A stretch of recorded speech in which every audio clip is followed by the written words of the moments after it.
Salut tout le monde, j'espère que vous allez bien les amis. On est parti donc pour la vidéo du jour. Évidemment au programme, on va revenir sur cette très belle soirée hier pour le Real, ce derby remporté dans le cadre de la demi-finale de Supercoupe d'Espagne. Les merengues qui se sont imposés après un match spectaculaire face à l'Atlético sur le score de 5-3. D'ailleurs, j'ai sorti un petit débrief hier soir après la rencontre, donc n'hésitez pas à aller le retrouver. On regarde la une du quotidien Marca qui titre El Madrid se lleva un derby colossal. Le Real remporte un derby colossal. C'est quelque chose d'assez incroyable d'avoir déjà autant de buts entre le Real et l'Atlético. La petite stat, c'est depuis 1990 que l'on n'avait pas vu un match entre le Real et l'Atlético où on a au moins 3 buts de chaque côté, puisqu'il y a eu 3-3 à l'issue du temps réglementaire, et donc victoire pour le Real 5-3 après les prolongations. On continue la une du quotidien AS qui titre Inolvidable pour le Real, qui pourtant était mené jusqu'à la 84e minute de cette rencontre sur le score de 3-2, et comme d'habitude, l'ADN du Real a de nouveau frappé en fin de rencontre avec le but à la 85e et puis l'ascendant qui a été pris par les merengues sur tout l'ensemble de la prolongation. Le Real n'a pas donné une seule situation à l'Atlético sur cette prolongation.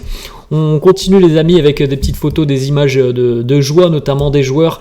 Ça c'est le Real Madrid, regardez la joie des joueurs hier. C'était après le but de Rosselló, puisqu'au final le 4e but du Real, donc en prolongation, a finalement été accordé à Rosselló, alors qu'hier on a vu qu'il avait touché à peine le ballon et que c'était le défenseur de l'Atlético qui avait marqué contre son camp, Savic. Mais au final, il a bel et bien été accordé à Rosselló, ce but pour le Real. Voilà, les belles images de joie, les célébrations, parce que c'était un but très important. Je crois qu'on jouait à peu près la 115e minute lorsque Rosselló vient marquer et permet au Real de prendre l'avantage pendant cette prolongation. On continue aussi les amis, puisque c'est l'anniversaire de Dani Carvajal aujourd'hui. Il fête ses 32 ans, Dani Carvajal, donc on lui souhaite évidemment un très joyeux anniversaire. Au palmarès de Dani Carvajal, 5 Ligues des Champions, 3 titres de champion d'Espagne, 2 Coupes du Roi, 5 mondiales des clubs, 4 Supercoupes d'Europe et donc Supercoupe de l'UEFA, et 3 Supercoupes d'Espagne, peut-être une 4e ce week-end. 32 ans pour Dani Carvajal, et on a l'impression qu'il est tout jeune, parce qu'il nous fait une saison qui est assez exceptionnelle. De nouveau hier, il a été énormissime. Il a d'ailleurs remporté le trophée d'homme du match, Dani Carvajal hier, puisque il a été incroyable dans le jeu. Il a beaucoup apporté offensivement et très bon tout simplement défensivement. Dani Carvajal, un but et au final 2 passes décisives, puisque encore hier soir on pensait que c'était un CSC de Savic, et donc il n'y avait pas de passe D pour Dani Carvajal.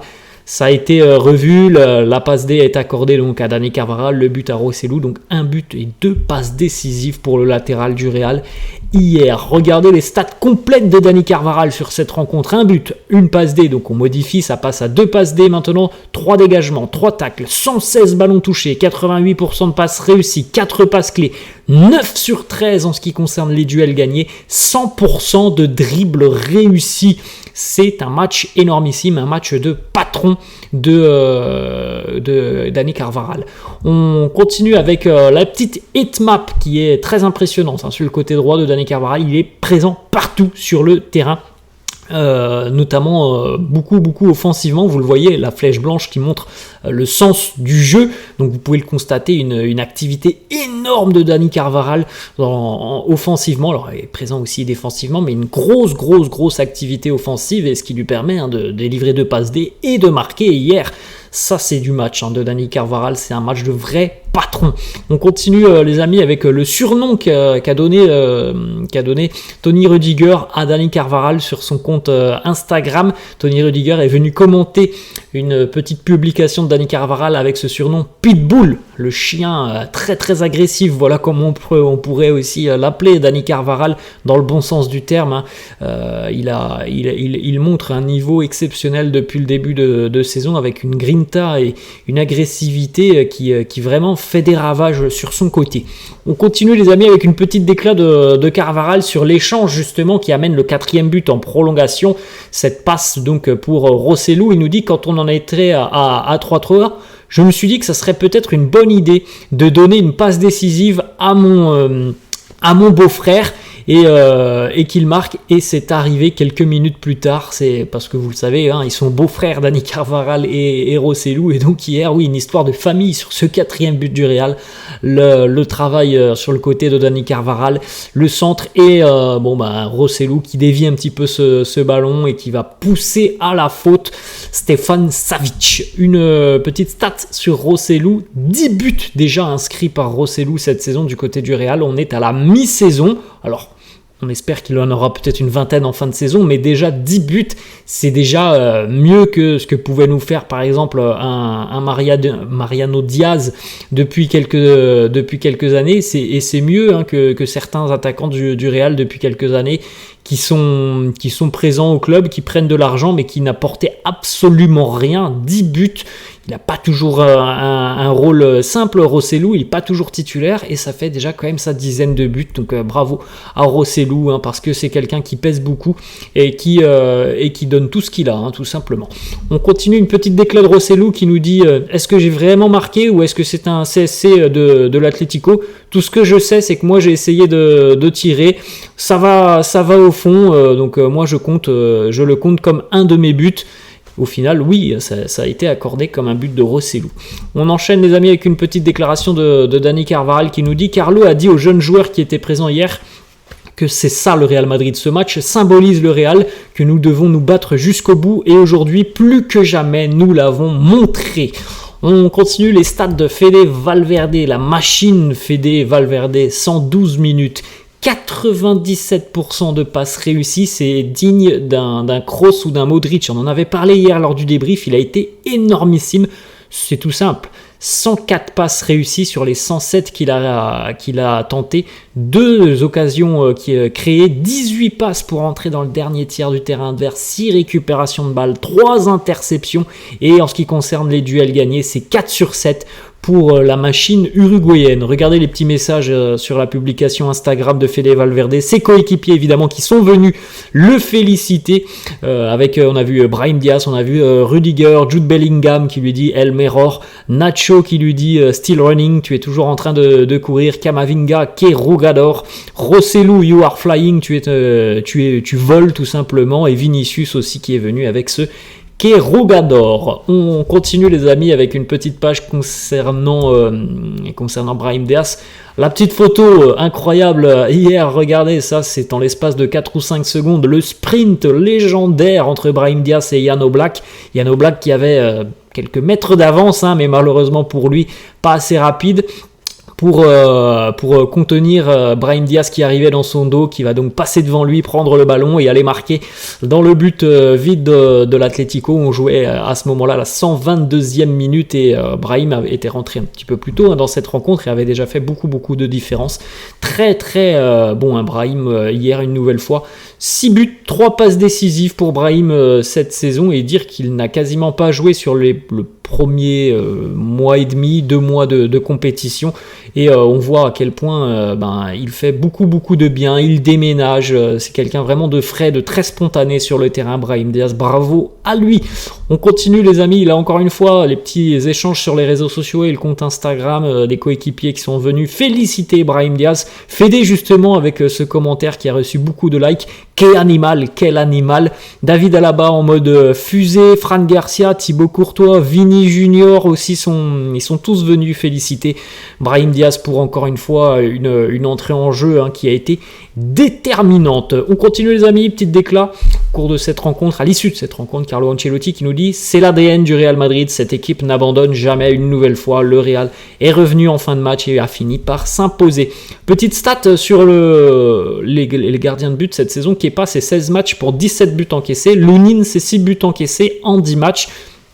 Alors moi je vous ai dit un petit peu, je vous ai donné mon avis hier sur le débrief de cette demi-finale. Pour moi hier, Kepa n'a pas marqué beaucoup de points. On a une petite stat en ce qui concerne Carlo Ancelotti qui a hier disputé son 263e match sur le banc du Real, à égalité donc maintenant avec Zinedine Zidane, très très loin de l'illustre Miguel Muñoz et de ses 605 matchs sur le banc de la Casablanca. Petite déclat justement de Carlo sur l'approche de la finale. Alors on ne connaît pas l'adversaire pour le moment puisque l'autre demi-finale aura lieu ce soir. En tout cas, Carlo nous dit on a 4 jours pour récupérer. Les gars ont fourni un gros effort sur cette rencontre. Ça a été, je pense, une rencontre spectaculaire. Je pense que l'on a gagné parce que tout simplement on a mis beaucoup plus d'énergie et on avait beaucoup plus d'énergie sur cette rencontre. Autre déclat de Carlo sur la performance de Kepa, il nous dit Kepa a été bon. Je pense que sur le 3e but, c'est Alvaro Morata qui vient le gêner. Franchement, moi je trouve que Kepa n'a pas été rassurant. Le 3e but, je suis désolé, mais s'il y va, il doit faire mal à Morata, et il doit sortir et vraiment faire mal à Morata et prendre le ballon. Peu importe que Morata vient le gêner, il y a des gardiens qui ne se seraient pas gênés pour sortir et faire mal à l'attaquant, et Kepa il est trop gentil sur cette situation. Je pense qu'il y a peut-être aussi un petit placement douteux sur le but d'Antoine Griezmann. Il y a une sortie hasardeuse aussi en seconde mi-temps qui a failli coûter cher. Donc pour moi, non, il n'a pas été hyper rassurant hier, Kepa, et je ne suis pas sûr qu'il soit dans les buts ce dimanche pour la finale. Autre déclat de Carlo sur l'utilisation de Modric au début de rencontre et non celle de Toni Kroos, alors que l'on a vu Kroos être très bon lorsqu'il est entré en jeu. Carlo nous dit Toni a eu des petites gênes, il s'est entraîné 2 fois très récemment. Je voulais quelqu'un qui soit prêt tout simplement pour démarrer cette rencontre. Il a dit oui, c'était un choix difficile, c'est toujours difficile de choisir entre Kroos et Modric. Autre petite photo très, très sympa, c'est dans le pur style de Toni Kroos. Regardez, là l'équipe vient de marquer, je crois, le 5e but qui permet donc au Real d'assurer définitivement son succès. Tout le monde est en train de célébrer, tout le monde est allé courir vers Brahim Diaz, et on a Toni Kroos au milieu de terrain, les mains sur les hanches, tranquille, comme si de rien n'était, comme si c'était normal pour lui que le Real effectue une nouvelle remontada. Sacré Toni Kroos. On continue les amis avec une petite déclat de Carlo en conférence de presse. Voilà, il a montré à quel point c'était une rencontre qui prouvait aux jeunes joueurs que le Real est une équipe spéciale, que l'ADN du Real est incroyable, que ce soit une bonne leçon pour les jeunes. Cette équipe n'abandonne jamais. Voilà la déclaration de Carlo. Carlo qui nous parle aussi d'Arda Güler, il nous dit c'est un talent incroyable avec son pied gauche. Il peut faire de très bonnes passes, surtout entre les lignes. Il a vraiment énormément de talent. On remercie évidemment ses parents pour les gènes qu'il a. Arda Güler est entré en cours de jeu hier lors de la prolongation.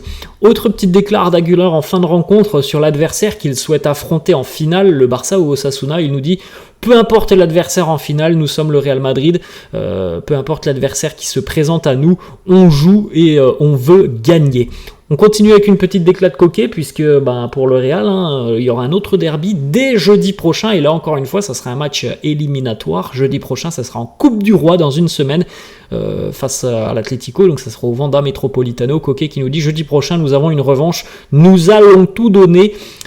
Évidemment que l'Atlético, je pense, sera très revanchard jeudi prochain à domicile. On va terminer cette vidéo les amis avec cette petite photo, ce petit échange complètement surréaliste entre Antonio Rudiger et Alvaro Morata, 2 anciens coéquipiers du côté des Blues de Chelsea. Et regardez un petit peu ce qu'a fait Antonio Rudiger pour énerver Morata, et en plus de ça, il a très très bien réussi son coup parce qu'Alvaro Morata a complètement disjoncté lorsqu'Antonio Rudiger lui a pincé les tétons et lui a tourné comme les jeux que peuvent faire de jeunes enfants dans une cour de récré.